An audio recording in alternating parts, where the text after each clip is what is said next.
Hi, a very good evening to everyone. Welcome to our workshop today. Okay, so the title of our workshop today is Cerebral Palsy 101, Introduction and Beyond. So today the topic is going to be about cerebral palsy. I guess a lot of you would like to know more about cerebral palsy, including me, myself. Uh, we have invited a special guest. Our guest speaker is Dr. Mastura. She's a senior lecturer at UPM. She is also a vice president for GAPS. So GAPS stands for Gabungan Anak-Anak Palsi Serebrum. Okay, before I go in depth about the topic today, I would like to do an introduction about my story. Okay, this is our upcoming workshop. Will be a Facebook Live supporting your child's fine motor skill by our in-house occupational therapy, Miss Alia. And then the next one is how to stay sane even when your child is screaming at you. This is also our upcoming workshop. It's free for 3 hours online workshop. Okay, and the next one on November, we have reading, stepping stone to academic success. So these are our upcoming workshop. Okay, so my story, okay, about us. We provide services for academic delays, sensory delays, developmental delays, behavioral and emotional difficulties, and physical delays. So children with all these difficulties, we provide therapies as well, like academic support, behavior therapy. We have clinical psychologists who do screening for autism and ADHD, as well as the developmental. And also we provide counseling for parents, family, and also we have occupational therapy, reading therapy, and speech and language therapy. So basically, our team consists of a multidisciplinary therapies. Okay, you can contact us through our phone number here, and we provide free consultation. So feel free to contact us. Okay, you can check it out at Facebook. We have a page as well as a community group for parents or professionals to share about their opinions. Okay, we can find us at LinkedIn on our website as well as Instagram. Okay, all right. Now I would like to invite Dr. Mas. Are you there? Hello, hi. Have a good day, everybody. Okay. Hi, how are you? Hope you are fine. Hi, Charlie. Thanks for having me. Yeah, it's an honor to have you as our guest speaker, Dr. Mas. Okay, all right. So today we're going to talk about cerebral palsy. Okay, let me share the slides from our side. Okay. Here. Can you see Dr. Mas? Yeah. Okay. All right. So if you have any question, feel free to put in at the comment box. Okay, so I can project it to Dr. Mastura. She's an expert and well knowledge in cerebral palsy. So feel free to ask us any question throughout the talk. I can pause and ask the question to Dr. Mastura. Yes, indeed. The parents or Charlie can stop me at any time. Maybe they find something interesting on the slides, so they feel that they need to ask the question properly. That is, more than fine. So feel free to ask questions as always. The title today, first and foremost, thank you to Charlie and Mind Story for inviting me to share my experience growing up with cerebral palsy, also introducing you to what is cerebral palsy and beyond the diagnosis. Okay, so the title is Millions of Reasons because this year's World Cerebral Palsy Day celebration used that theme, which emphasizes that there are more than 17 million people with cerebral palsy. It makes up the most prominent disability, physical disability among childhood, but it still has a lot of stigma and a lot of misconception about it. So there are millions of reasons why cerebral palsy needs more understanding, needs more care, and needs more tender loving support from all of us. All right, Charlie, the next slide.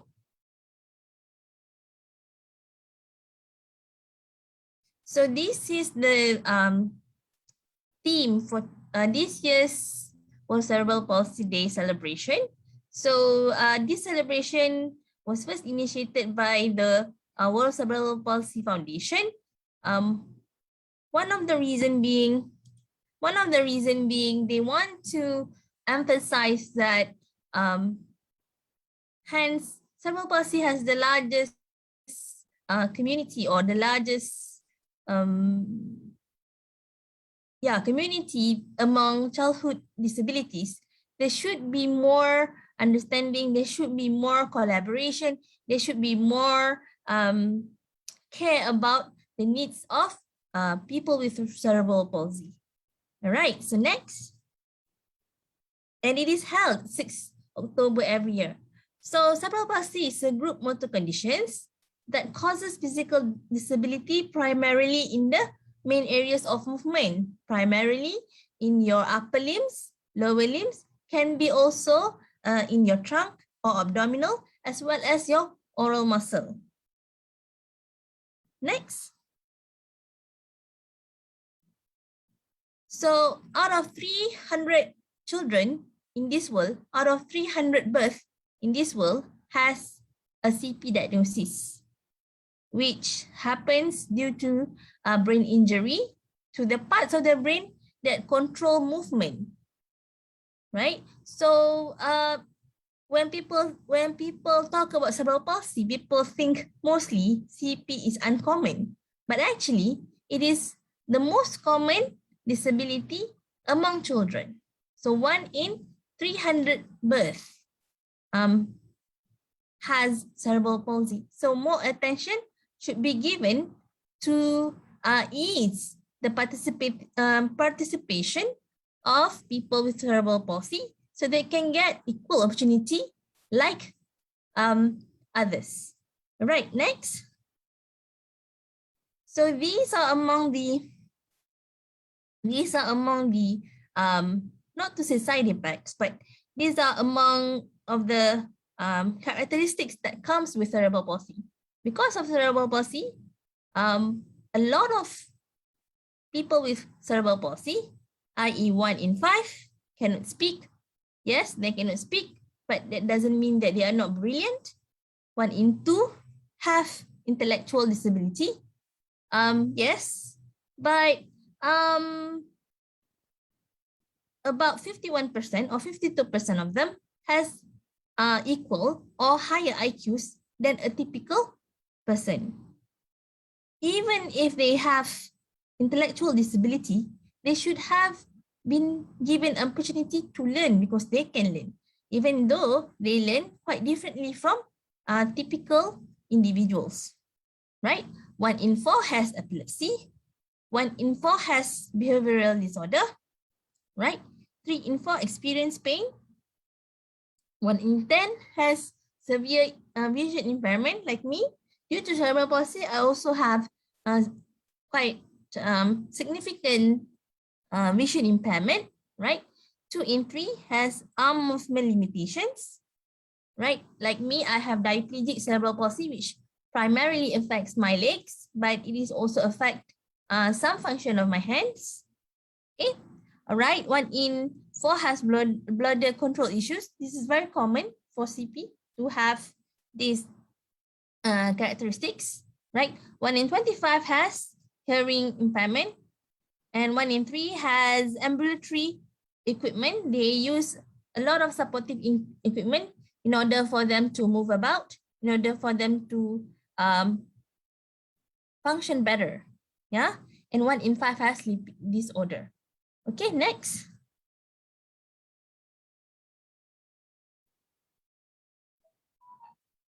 Okay, so the next part is CP and facilitation. So because of this brain injury to specific parts of the brain, that particular injured area cannot be cured. However, our God-given brilliant brain has the ability to take over that particular function using different parts of our brain.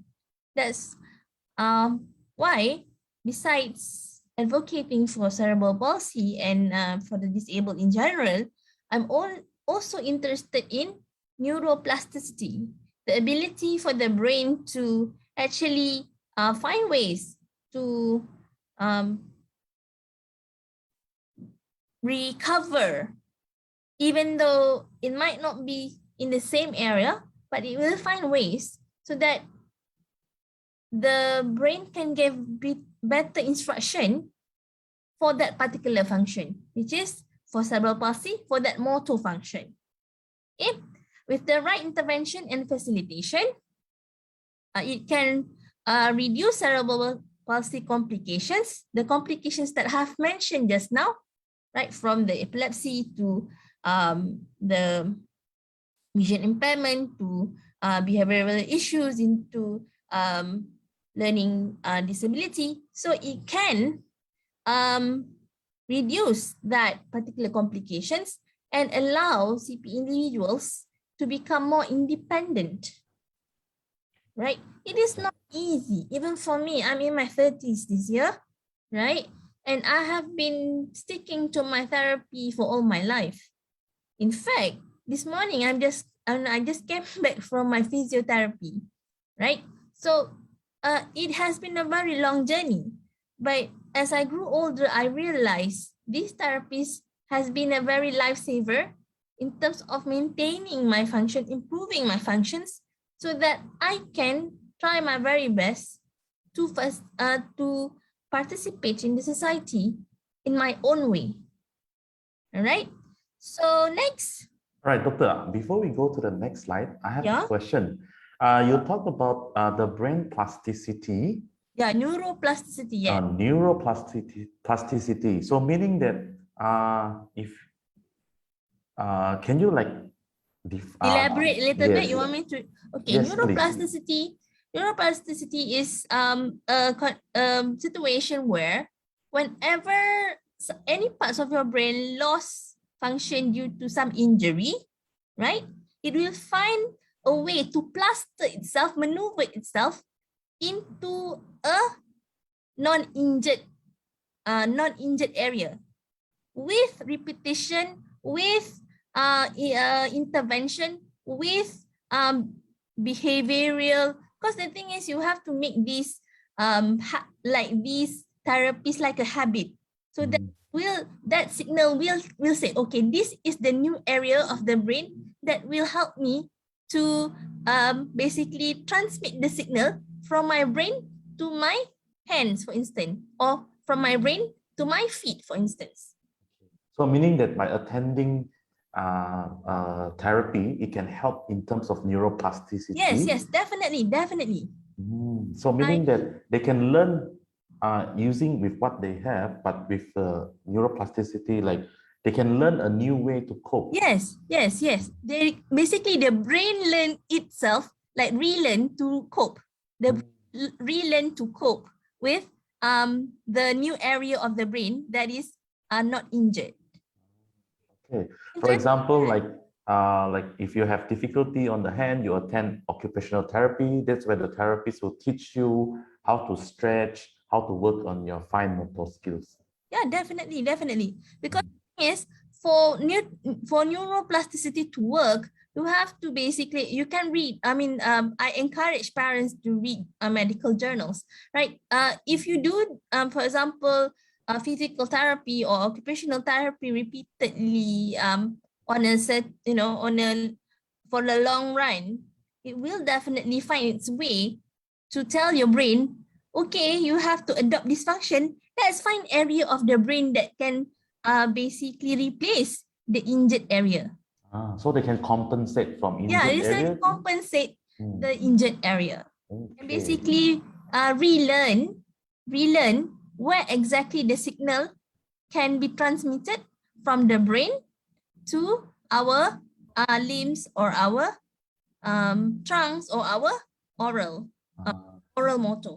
Okay, all right. Thank you, Doctor. It is very interesting. I mean, I just learned about it about 10 years ago, that actually neuroplasticity can happen all our lives, not necessarily the first 7 years of our lives. I mean, like previously, medical doctors, medical professionals, ask parents, ask therapists to focus on the first 7 years of lives, because that is like a treasure years whereby everything is like a sponge. So the brain absorbs 10 times better than other ages, right? Other years. But then it is found that even as an adult, neuroplasticity can work, right? Even if it takes a longer time, but it can definitely work with diligence of intervention.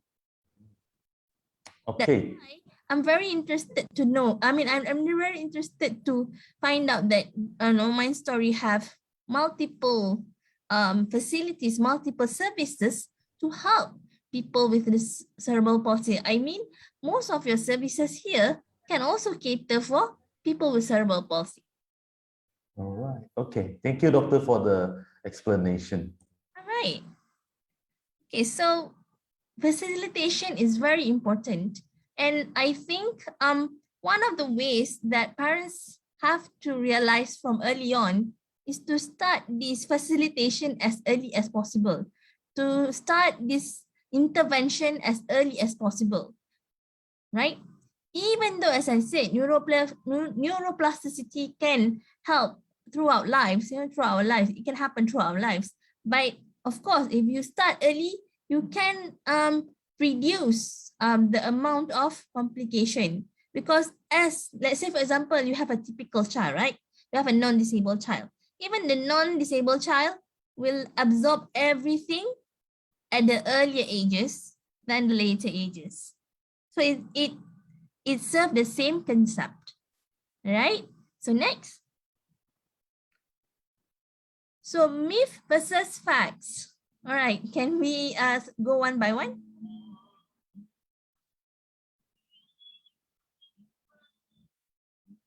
Well, I need to.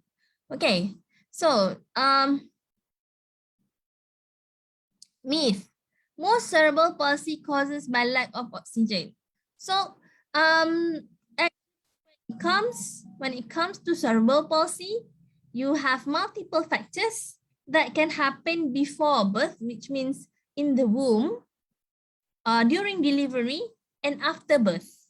Lack of oxygen, right, can be just one of the cause, right? It can happen during pregnancy, it can happen in the process of birth, as well as the early years of life, right? Next. The myth, all people with cerebral palsy has intellectual disability. This one I have mentioned, right? So about some say 52, some say 55, but more than half them people with cerebral palsy have equal or the same level of intelligence, if not more than other people. So they actually can learn, even with the cases that are non-verbal. A lot of people think that when people cannot speak, they are not intelligent, but it is not true. I mean, when I was in Australia, my quadriplegic friend, she cannot talk, but she's a brilliant person. She works for the entity that I work with. So it's just a false misconception that, when you have cerebral palsy, you're not intelligent. Okay? But yeah, we have to acknowledge that another half of people with cerebral palsy do have intellectual disability, but that can be assisted as well with early interventions as well as facilitation. because everybody can learn, even though the ways of learning might be different.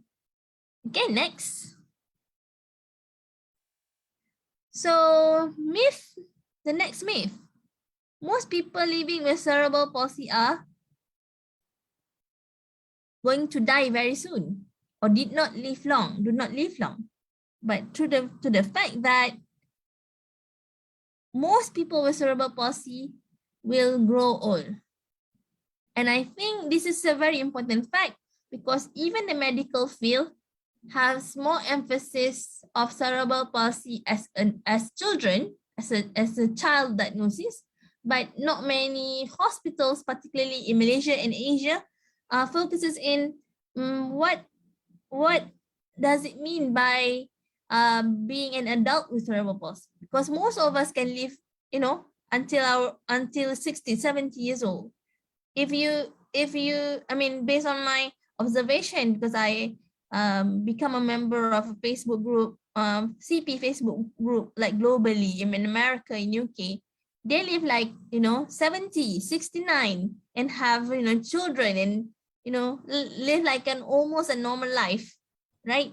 But in here, in Malaysia, unfortunately, that doesn't like really come to the society's mind yet when they mention about cerebral palsy. So meaning that there's a misconception that people with CP live shorter life than people without CP. Yeah, but actually it is not true. That's not true. Okay. I mean, because most children with cerebral palsy, if they died, they do not die because of cerebral palsy. Rather, they die because of the complications. Example, choked because of choking, because of, instead of the diagnosis itself. Okay, so it's other complications. Yeah, other complications other related, physical health complications. Yeah, other complications related to cerebral palsy. So there's no so at the moment there's no evidence saying that if you have CP, these are the fixed lifespans. That's none, right? No. Okay. Like globally, and I think mostly in Malaysia. I mean, I think Malaysia is also the same, but because we don't talk about cerebral palsy as adult as much, so we do not know much about what is it like to live as an adult with cerebral palsy. That's why right now I'm working with some experts from PPUM. We are trying to basically find out about how we can help adult cerebral palsy. I mean, of course, we have to help the children, but adults need attention too, right? Correct. All right. Next. Sorry about the switching, but yeah. Right. So cerebral palsy is rare. It is not rare. By now, it has more than 17 million people with cerebral palsy worldwide, and it happened in 1 in 300 births. In fact, it is more common than autism. Okay. All right. So when people say cerebral palsy is rare these days, I don't know whether I don't know whether I want to laugh or I want to cry, because we have been advocating it as something that everyone should be aware of, since the ratio is very high, 1 in 300 births, right, in ratio worldwide. Okay, all right. So next, last but not least, so people with cerebral palsy can't live independently. Okay, in Malaysia, unfortunately, a lot of people think that people with cerebral palsy cannot live independently, but it is proven, it is a well-known fact in overseas, in other countries, particularly in more developed nations. They give more facilitation and assistance. Let's say, for example, they have independent living centers that has semi-helper. I mean, they do not help with everything, but they just help with the necessary things. But that doesn't mean that they cannot do things independently at some level, at some phases. So I think it can it can happen also in Malaysia when the society as well as the government and the relevant authorities look into this and basically provide more support, provide more incentives to allow people with disabilities, not only cerebral palsy, but people with disabilities to have and to live life more independently. Independently doesn't mean that they do not need help. Even like my mom always say, even typical people also need help, right? Let's not take needing help as a taboo. So when someone need help, just give them help, right? So I'm not like, sometimes I feel so mad, like when the disabled community need help, they have a different connotation than a non-disabled people need help, right? But it is the same thing. It is help. If you want to help, you just help, you know? So it is basically based on my years of experience and basically living through this particular path. I feel that regardless of what that particular people or what that particular person's conditions, particularly either the person is disabled or non-disabled, providing help is something that everyone should do. Giving help is something that everyone should do. You should not basically say, oh, dia okay you. So apa yang dia boleh buat? Kita tak payahlah tolong dia untuk dia buat apa-apa. So meaning that without that particular mindset, oh, that particular person is disabled. What more he or she can do?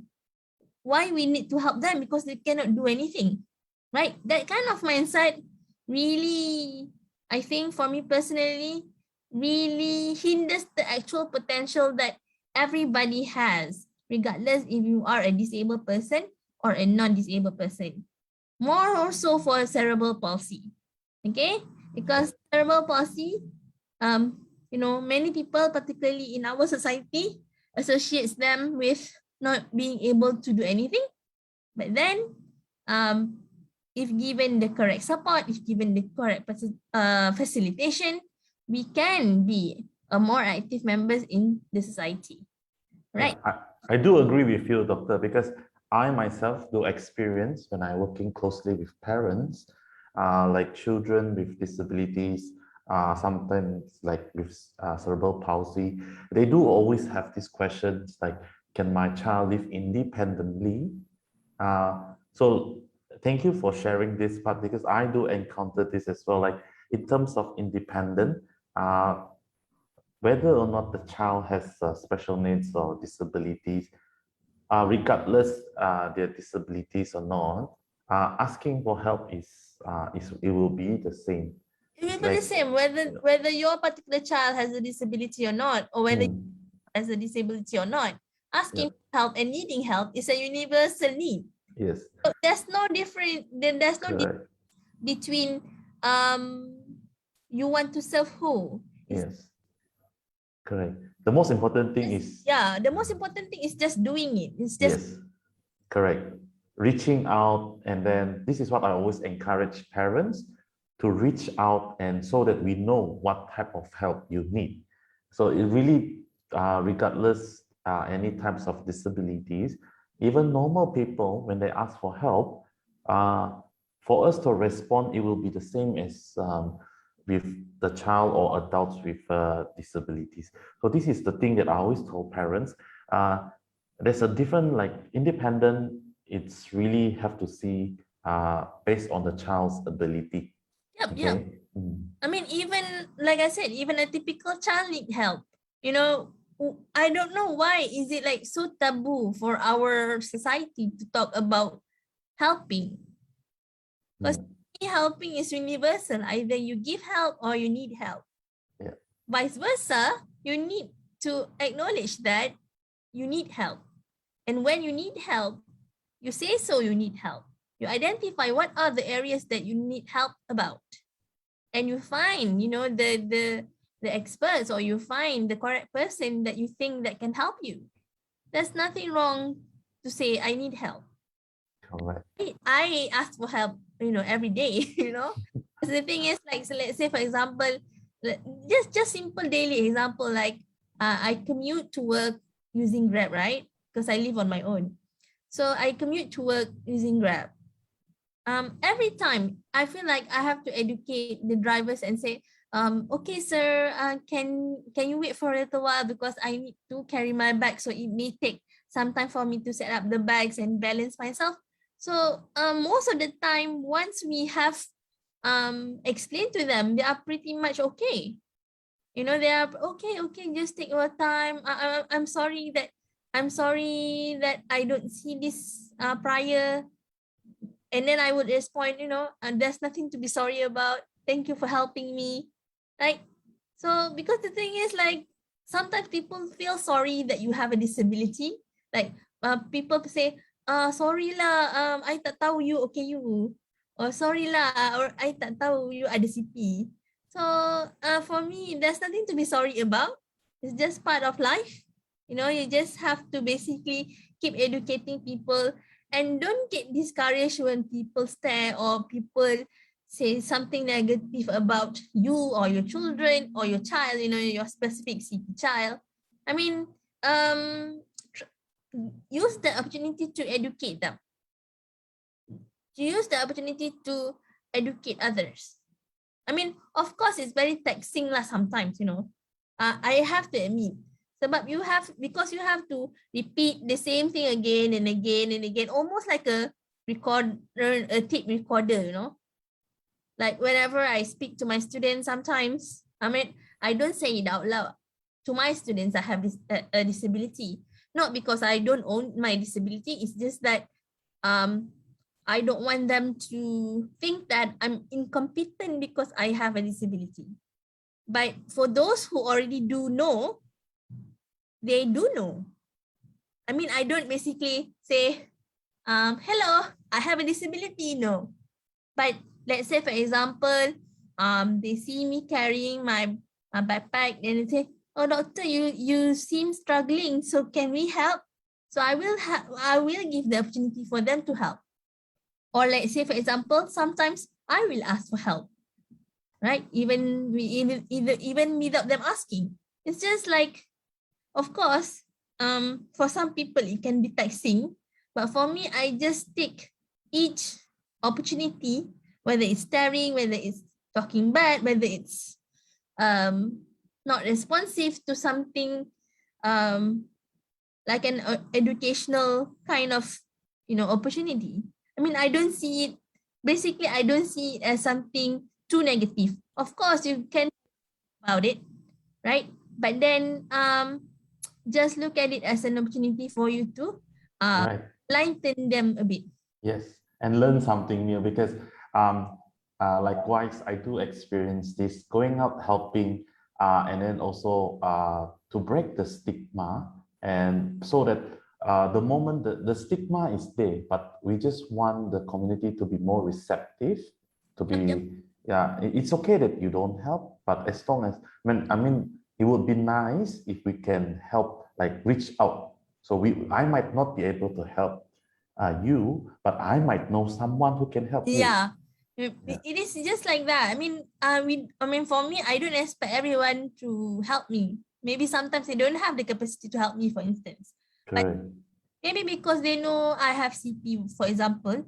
Because the thing is, I keep referring to myself because I think I have lived enough life to give you some examples, Yes. So basically that's that. So there are times when people say, I cannot help you, but I think I know who can help you. Or let's say, for example, again, for the Grab problem, right? Sometimes I cannot get a ride for Grab, but a few of my friends do mention, let me see if I can like connect you to a person so that you can get a regular ride rather than you have to wait and then you don't know who's going to pick you up, etc. Right? So things like that, like even for you, maybe it is like a small thing, but for me, every single little thing, every every single help, no matter how small it is very beneficial. All right. Thank you for sharing, Doctor. Okay, next. So what's more shocking, out of all the 17 million, because 17 million is a lot, right? Right? So, but worldwide, in a worldwide scale, people with CP are are among the most least understood, most stigmatized, deprived from basic rights. Many of them didn't have access to healthcare, education, infrastructure, social activities, and etc. So they end up having a very lonely life, trapped there in their own house, and people assume that they don't know anything. Okay, next. So cerebral palsy have these basic needs. They have plenty of needs, but I just emphasize on these 5 elements that I think are most crucial. First is healthcare. This is where they can improve in terms of their health in general, as well as the specific conditions, other conditions related to the diagnosis. Just right now, like hearing and speaking and learning, right? So, and then secondly, they also need to have assistive devices, such as the wheelchair, walking aids, and then assistive technologies that allow them to speech, assistive technologies that allow them to type, assistive technologies that allow them to basically function as how far their ability goes, right? Let's say, for example, if the particular person needs assistive technologies for speech, so there are technologies that allow that to happen, right? So we rely on a lot of assistive equipments, i.e. for mobility, for speech, for learning, for hearing, and etc. And then number 3, therapies. We have physical therapy, we have occupational therapy, we have speech therapy, we have we have hydrotherapy, we have horse therapy, we have like Brazilian therapies, you name it, it is available, but not to all communities in Malaysia, because all of these therapies cost a lot of money, right? And recently, a research done in 2021 mentioned that 80% of families with cerebral palsy children are from the B40 category. So with the cost of these therapies being not so cheap, so the access to have these therapies are quite challenging for many families. Okay, that's the first issue, the financial issues. And then the second one is the availability of these therapies. These therapies mostly only available in big cities, right? They are not available in rural areas, even though a lot of these B40 families live in rural areas, right? And then number 3, the options of these therapies. There are a lack of options still when it comes to the therapies available in Malaysia. Okay, and then education. As many children with cerebral palsy cannot master the 3M, which is membaca, menulis, dan mengira, or counting, reading, and writing using hands, using pencil and pen. So they are deprived from the mainstream education, as well as the special education to some extent, because not only that many cerebral palsy cannot master these three skills, but they also have used infrastructure problems as reasons not to accept children with cerebral palsy to receive mainstream or special education in our government schools. So parents with cerebral palsy end up with very limited choice, either to send them to a PDK center or homeschool them, or find other pricier alternatives, or stay at home. So there's not much option available, particularly if these children do not have the ability to master that 3M, as well as if the school do not provide the infra facilities, right? And then next, support services. These support services are not only for the children with cerebral palsy, but also towards the caretakers as well as the parents. For parents, I would encourage you to find support group that is available now, online, offline. Find people that you can share your stories about.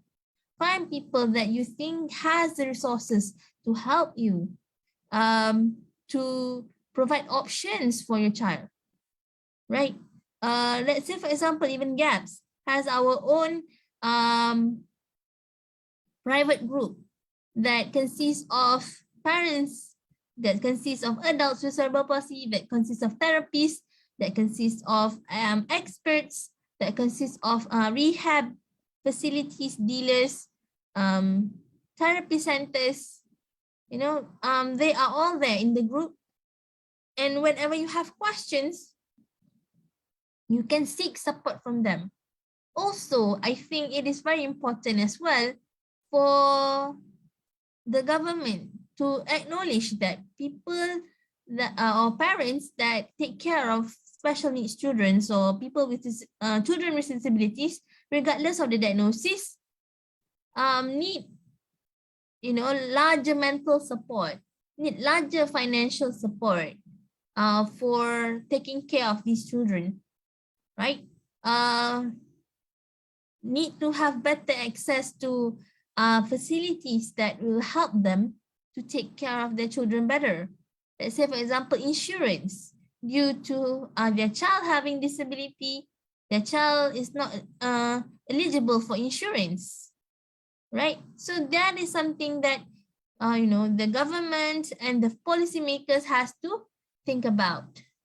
Okay, to some extent, you should consider that as important because they are humans too, right? They deserve to live a decent life as a society member, right? Even though, I mean, me as an adult, you know, those idea of having like a proper insurance or a proper plan for the future if anything happens doesn't really exist per se, due to the fact that I have a disability. So I think those kind of supports need to be, you know, emphasized, right? So that not only parents, particularly parents, but not only parents, you know, we have better support to ease our way in taking care of children with cerebral palsy specifically and children with disabilities generally. All right, next.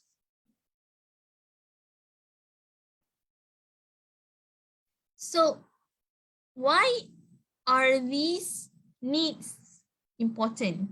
Because people with CP, either their parents, family, the person itself, either children or adults, has the right to be cared and supported, has given the opportunities to learn, to have careers, to be heard, to get the best life, to be understood, to get the best treatments, right? To be valued as part of the community. Don't you think so, Charlie? Yes, definitely. Because like I do encourage parents to look for support group. Why? Because even though in terms of medical knowledge, sometimes parents who try out and reach out for help, they get to learn and they get to share this information. Yes, Okay. yes, yes. Yeah, so it makes the experience easier for parents and the accessibilities. For example, like I have parents from different parts of Malaysia. So what I normally do is you don't need to fly to KL or Selangor all the time. We can start looking for any support group around your area. Why Yep, this yep. is important? Because they know more about that place, and parents or anyone with a support group, they can provide you accessibility. Okay. They can To provide you unique. suggestion even, right? You know, for Correct. example, what kind of therapy is available in Ipoh, Perak, or what kind of therapy is available in Bintulu, Sarawak, for instance. Correct. Yeah. And also for me, I personally experienced some parents might have difficulties. Okay, difficulty in terms of like the level of acceptance. Or my child is like this, and they parents themselves having difficulty accept the situation or going through some hard times. It takes times for parents to learn about the child. Okay, so sometimes while working and you have more than one child, there's a lot of stresses going on. Yeah. By having a support group, it basically helps you to, to reach out. Okay, To people. reach out and navigate things a little bit better, right? Correct. But the thing is, like, I do feel that it takes time for parents to accept the diagnosis, accept all the process that you will go through along with the diagnosis. But I think the first step to the first step to get better in terms of your mindset is by accepting the fact that your children have cerebral palsy. Yeah, and also I have parents. I'm sorry to interrupt. It's okay. I find it a little bit funny, you know. I have parents. I saw a few parents. They wasn't sure about the diagnosis. In the beginning, so they kind of start googling, and they might feel like, oh, my child might have CP, right? But in the back of their mind, initially they thought, oh, let it be whatever diagnosis, but not CP, because they feel like whenever there's CP in the conversation, it will be the most horrendous at the very rock bottom, right? Correct. You can have any other diagnosis, but please don't no CP, right? So it's kind of like, yeah. So the level of acceptance is different, and parents can learn a lot from other parents who have more experience in this situation.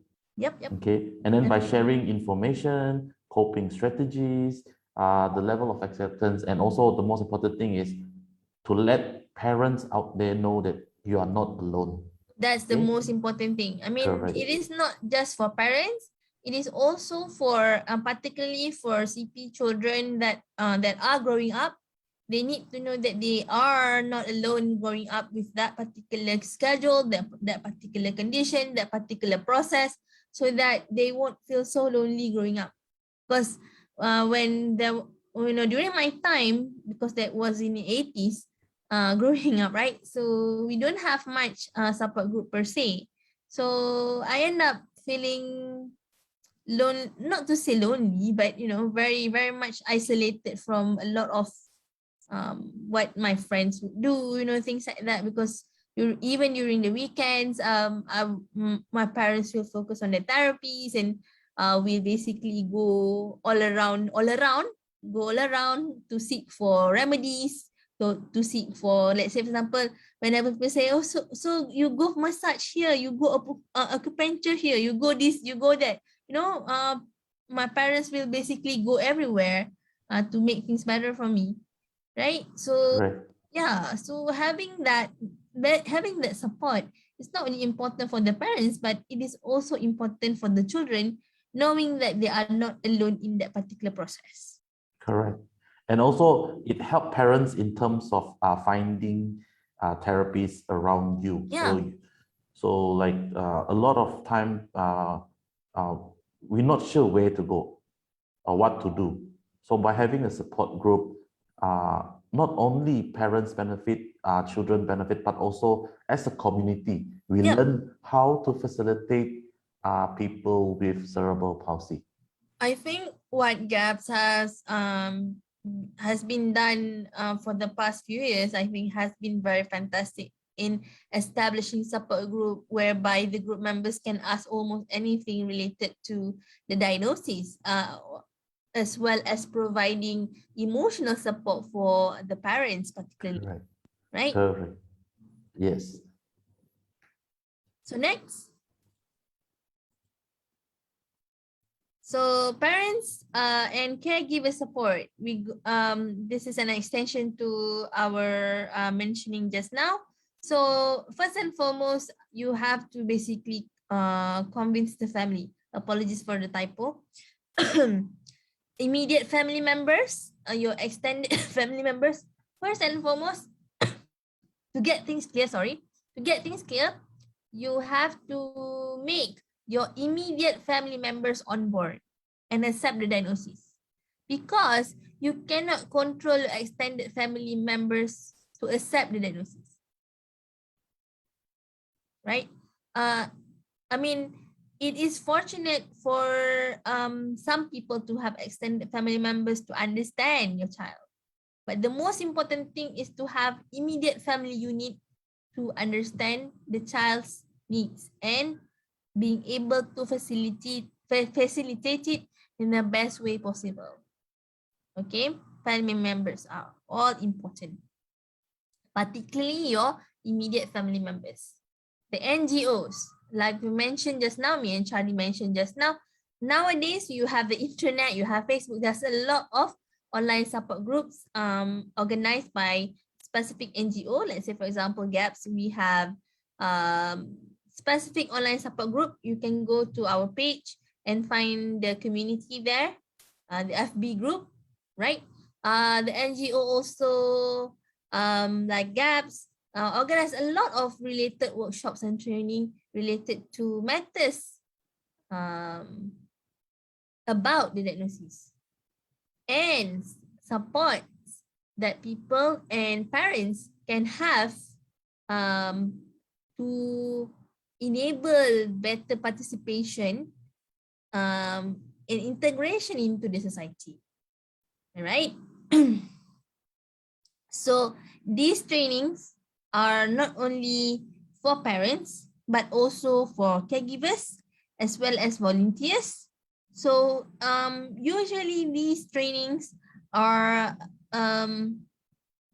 even though it's exclusive for group members, particularly for GAPS, right? The workshops and trainings are mostly exclusive for FB group members, but then the participants itself can come from parents, can come from therapists, can come from volunteers. So there are some structure in terms of providing support for parents and caregivers, particularly from the NGOs.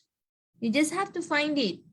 I always say to parents, you guys are lucky in a sense that now you have the internet, everything is basically just a click away, right? During my time, we were just basically trying to be on a survival mode every time because we don't have those resources available to us.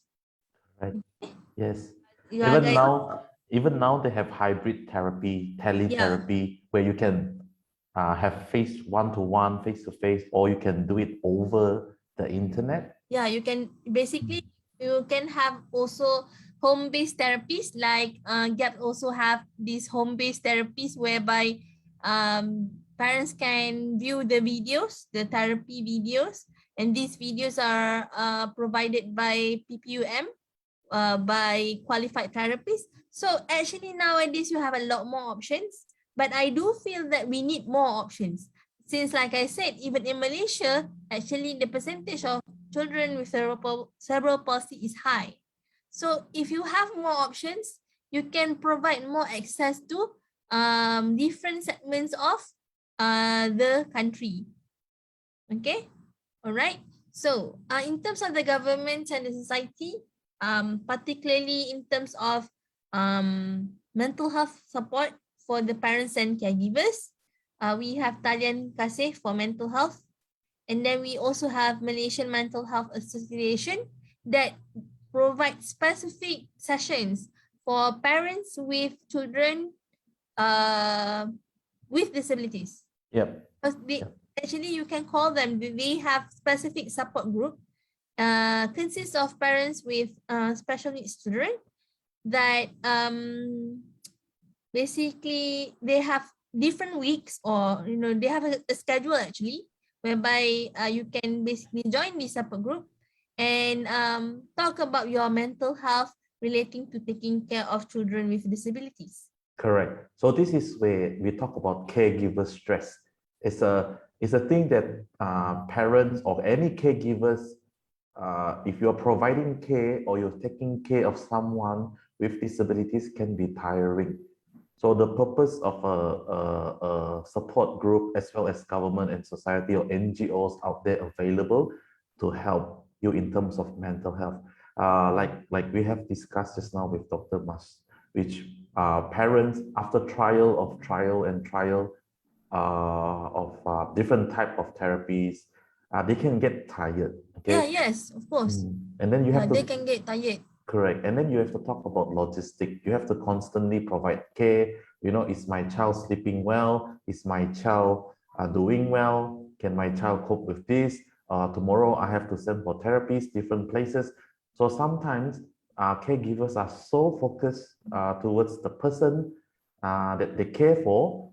The care for themselves has been neglected. Yeah, Okay. the self-care has been neglected because they take care of the person that they supposed to care about. And I think it is also important to highlight, Charlie, that it is important for parents to know whether a particular therapy is suitable for that particular children or not. Because Correct. it is no size fits no one size fits all. Yes, correct. So Like say for example, what works for me might not work for Charlie, might not work for child. So basically, based on the experience, I'm just sharing my experience a bit on this. The success rate for each therapy differs from one person to another. Right? Even the coping strategies within the therapy process will be different from one person to another. Okay. Let's say for example acupuncture. Okay, I'm just picking one particular treatment or one particular so-called therapy. So after five times or five visits to the acupuncture, I didn't see much of an improvement. But I stick through until the 10th session, because usually for this type of therapy, they will have a specific number of session in one particular package, right? So we will basically finish the cycle first, and then we reevaluate whether we need to move on, or we can stay in because we can see improvement. But as my specialist always say, as a person with cerebral palsy, you cannot skip your basic therapies. Let's say, for example, your OT, your physio, and your speech if required, unless you are discharged. Okay, because like I said, even in my 30s, I am still finding ways to commit to my therapies, because I know that it has been tremendous help for me to maintain and improve my function. Okay, next. So inclusion awareness, I think it is important as well for the parents to realize that, like I said just now, it can be taxing to inform others about what you have.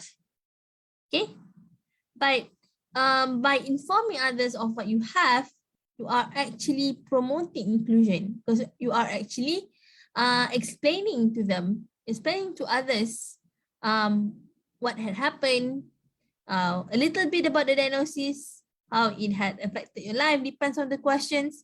So promoting inclusion, meaning that when you make that particular person understand, it can also provide better understanding. But the most important thing is when you talk about inclusion, you have to make it two ways.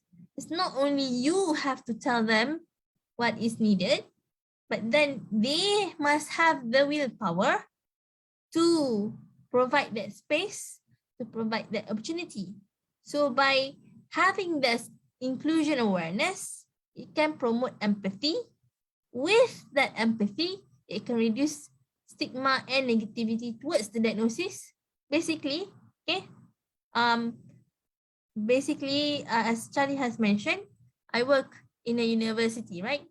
But then sometimes, because people didn't understand my diagnosis, they still have quite significant stigma and negativity towards me, come my ability to perform my task, for instance, right? So as much as I inform them about what I need, what are my limitations, there are people willing to help. There are people open to inclusion, but there are also people that refuse to see, refuse to feel the empathy. But for me, it is good enough if you can convince some people to provide the inclusion. Because the thing is, you cannot expect everyone to basically say, oh, this is a good concept of inclusion. But then you have to know that you have to understand that in Malaysia, right, particularly, the word inclusion itself is relatively, not to say new, but relatively being practiced in the country. You know, even though the word is there for a long time, but in terms of the practice, it is still somewhat of a growing stage. Okay, why we need to promote inclusion awareness? Because on that note, we can increase support not only for the children with disabilities or cerebral palsy, but we can also provide a lot more support for the caregivers, parents, and whoever is involved in that particular community, like infrastructure, financial, healthcare, education, and social. So that not only the child with CP, let's say for example, will be able to participate, but the support system around them can feel at ease as well, right? To ease the burden of the family and those who are closest. And embrace participation. Because the thing is, at the end of the day, regardless of your condition, regardless of your diagnosis, regardless of your background, you are entitled to choose what you want.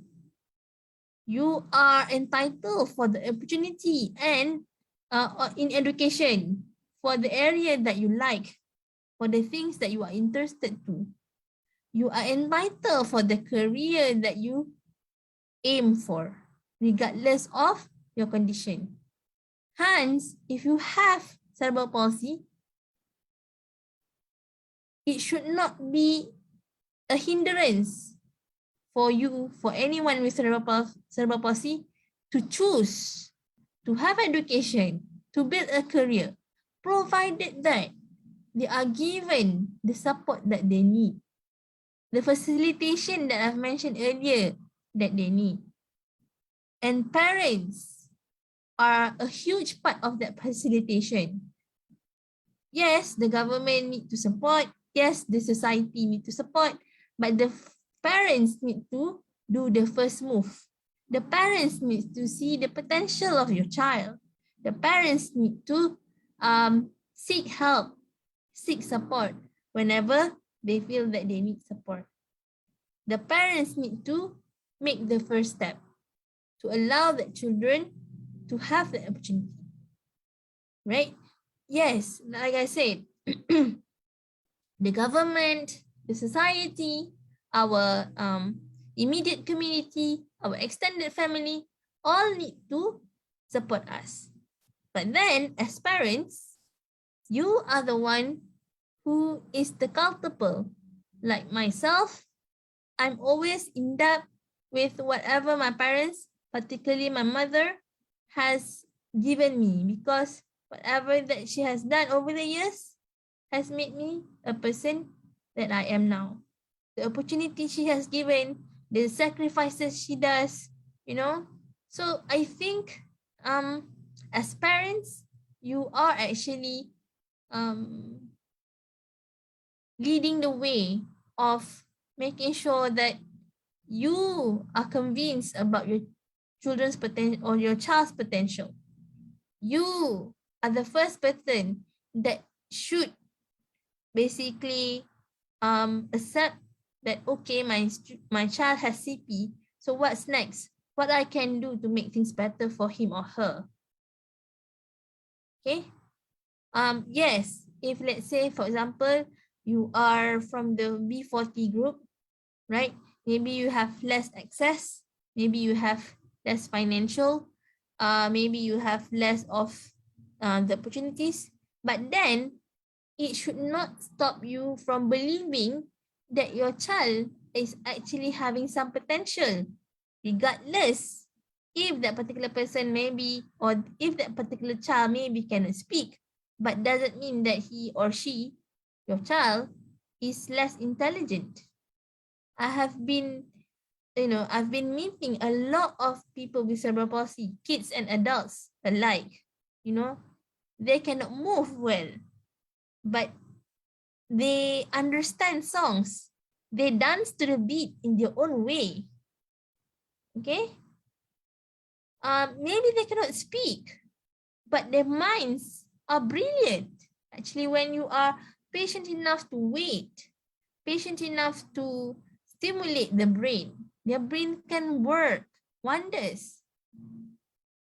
Even though, in front of your eyes, that particular person may not be, responding as much, giving much facial expression due to the tense muscles, but they feel happy, they feel sad.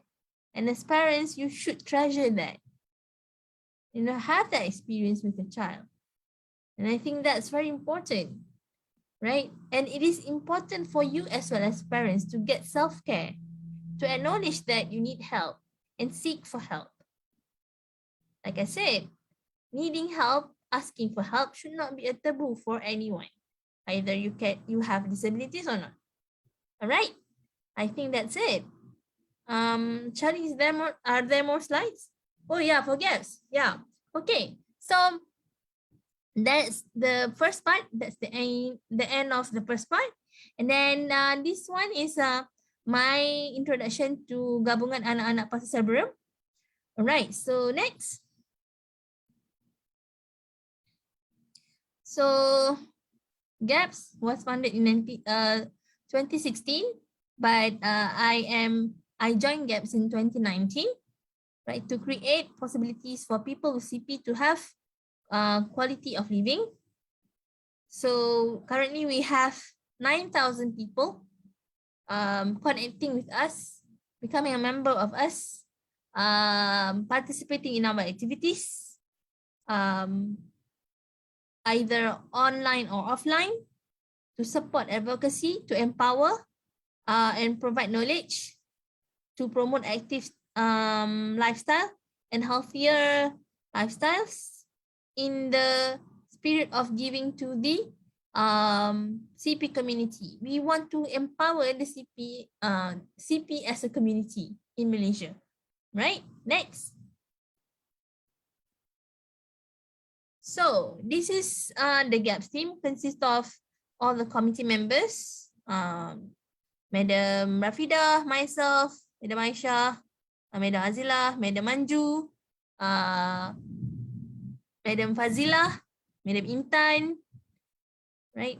Madam Mayani, and all the therapists at the bottom there that is currently serving the GREAT program.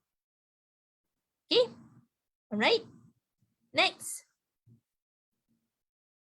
So the GRADE program is to provide opportunities for CP children who are not accepted in school to have learning experience.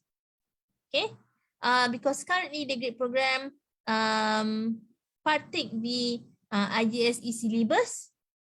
Okay, so the program actually support inclusive ecosystem that incorporates learning with therapy.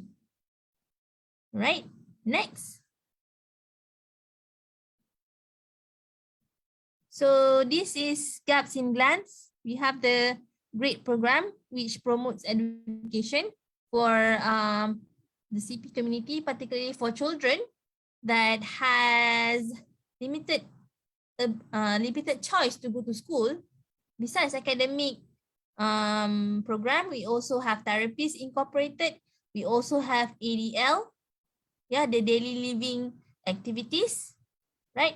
And then after that, we also have frame football. It is the first frame football initiative in Asia. So GAP is the proud partner with Pan Disability Football, right? And then we also have participate in practice.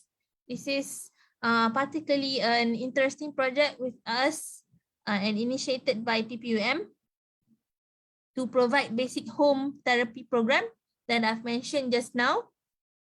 Okay, and then Wakaf projects and Quran time.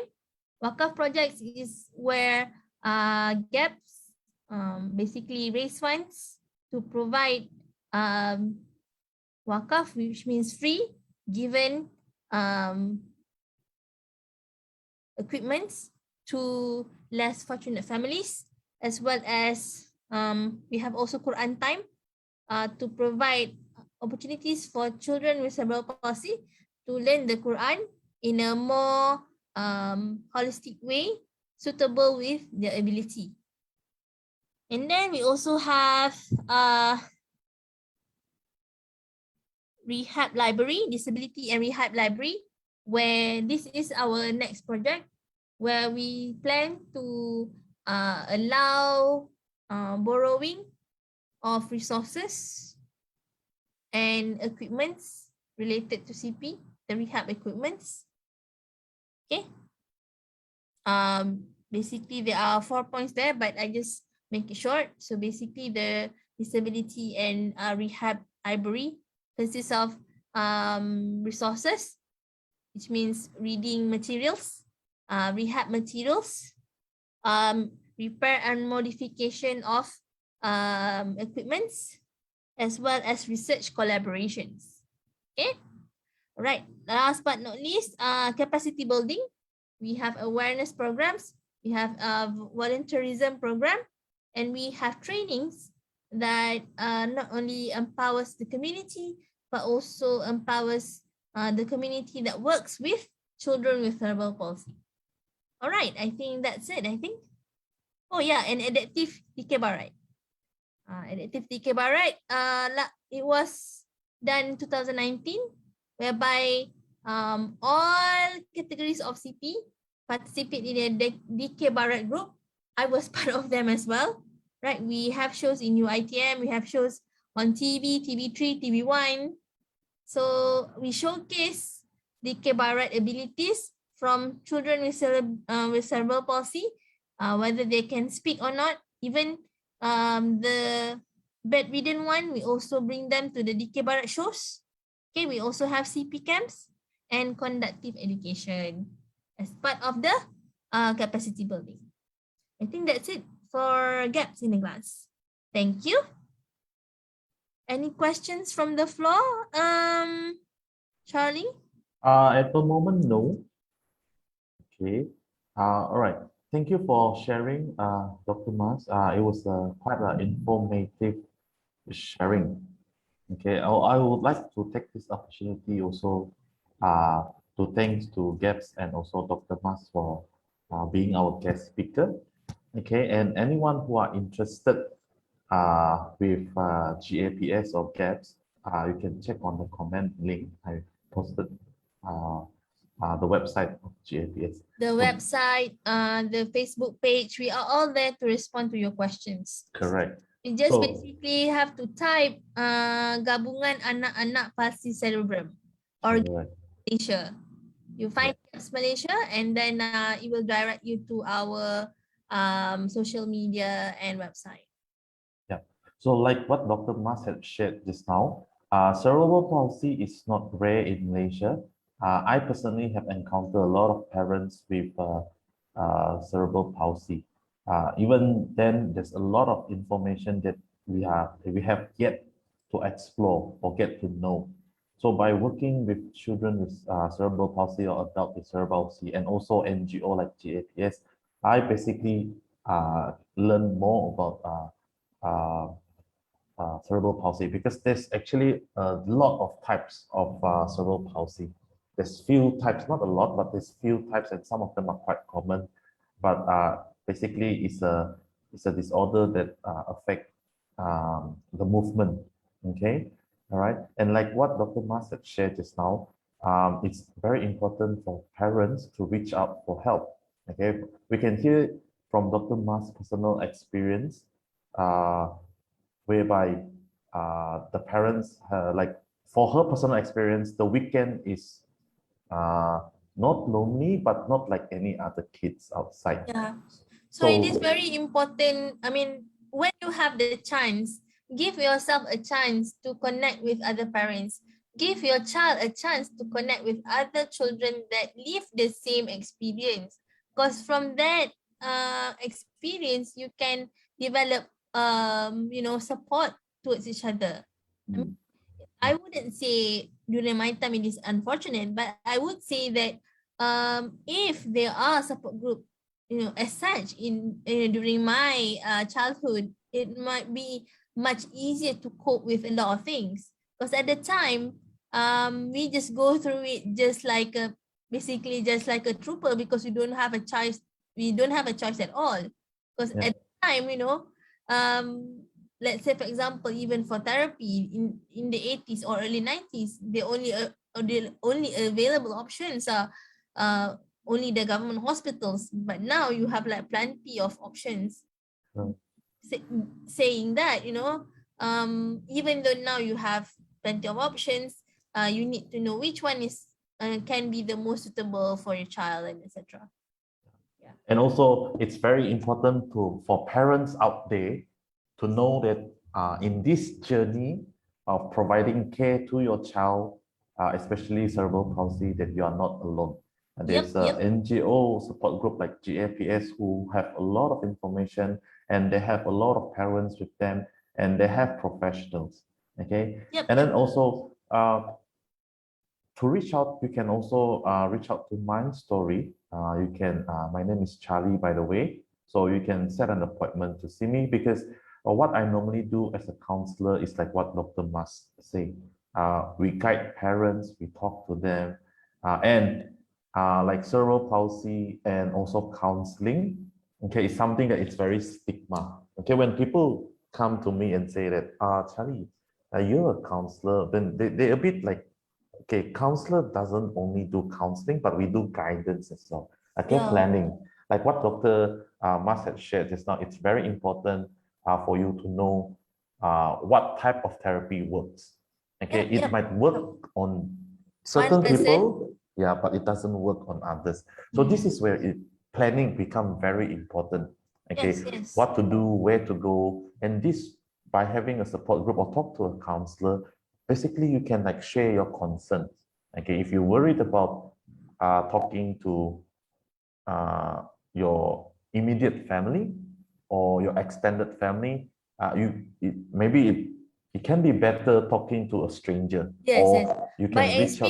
By Mhm. experience, I think, but by experience, I mean my own experience, I think there are a lot of times when I feel that it is more comfortable to talk to someone that has the exposure rather than your own family.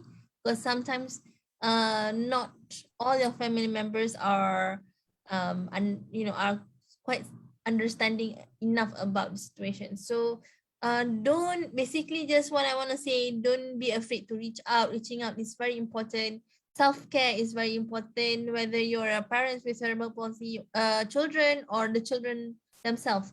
You have to give your chance for self-care. You have to give your children chance for self-care as well. Yeah. So one of the attendee also share here, doctor, say that it's important for support group because this participant share that the mom experienced some mental health issue because he Yes, didn't yes. reach out. People with parents with children with disabilities, regardless of the diagnosis, have higher chances of mental health issues Mm. because of first, they don't necessarily have, they feel that they don't necessarily have anyone to talk to, and etc. So basically, please use this chance. Like, let's say for example, if your children, if your child has CP, please come to GAPS to get support from the group. See your therapist, see your counselors, so that, like I said, it is important for parents, even parents, to acknowledge help, and help is okay. It's okay to need help. It's okay to take help. It's okay to give help, right? Right. Because I Yeah. don't, like I said, I'm not sure why Malaysians in general are very skeptical about the term help. Whenever the word help is mentioned, it is just like a big taboo, or like a self-conscious thing. You're not competent because you need help. Yeah. But like I said, even people without disability or their family members experiencing disability also need help. So it's your right as a parent also to ask for help, to need help. It is kind of okay. Go and seek help, either for your mental health issues, or for your children care, for your children therapies, for whatever reasons, right? Yeah, definitely. So yeah, so I'm glad that we're able to touch this topic whereby it's not only for the benefit of the child, but also for the benefit of the caretaker, the parents, whoever involved in providing care. We do want to share the message out. Okay, you are not alone, and there's a lot of support for parents, like for you to reach out and then just to share your concerns. Okay, because mental health, by taking care of someone and managing your own life is not easy. You have to achieve the work-life balance, which is sometimes realistically is very hard to achieve. Everyone have problem. Every day you have issues, but I believe that issues have to be at the manageable level. If you constantly having issues that it's out of control, whether you like it or not, it will somehow affect your daily functioning or your daily Affect life. your daily function, affect your quality of life. So basically, Correct. acknowledging that you need help is the first step. Acknowledging the diagnosis is the first step. Acknowledge is the first step for everything, right? So because the thing is, if you're in denial, I mean, of course, everyone go through the grief period, right? And the different phases of grief.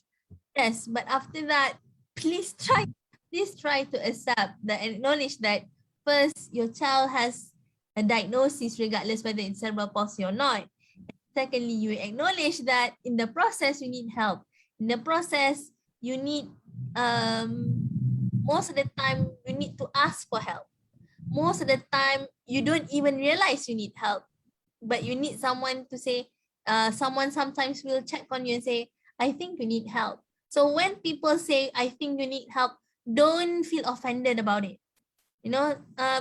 Think a lot about it, whether, oh, maybe that person is right. Maybe I need help. Don't be offensive. Oh, actually, I don't need help. Do you think I'm crazy that I need help? Or something like that, Because people are so afraid about the term help.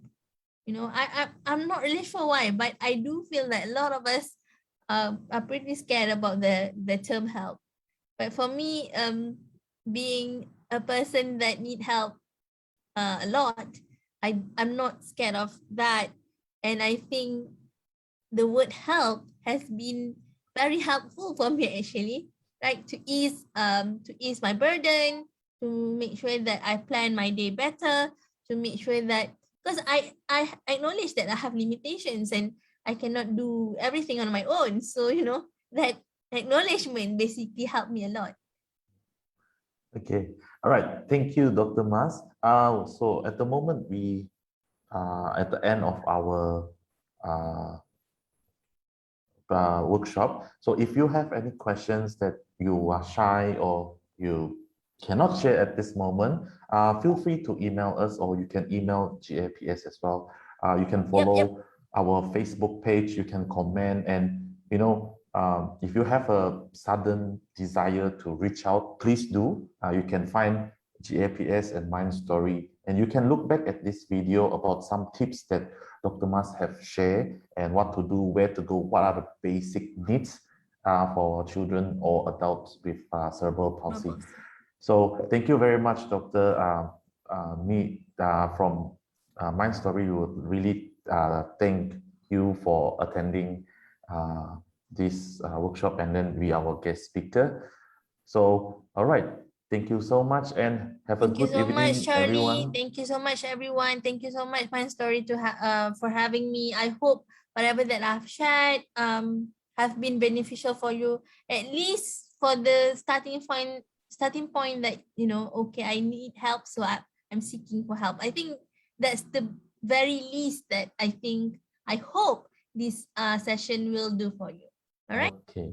Thank you very much. Have a great weekend. All right. You too, Doctor. Thank you.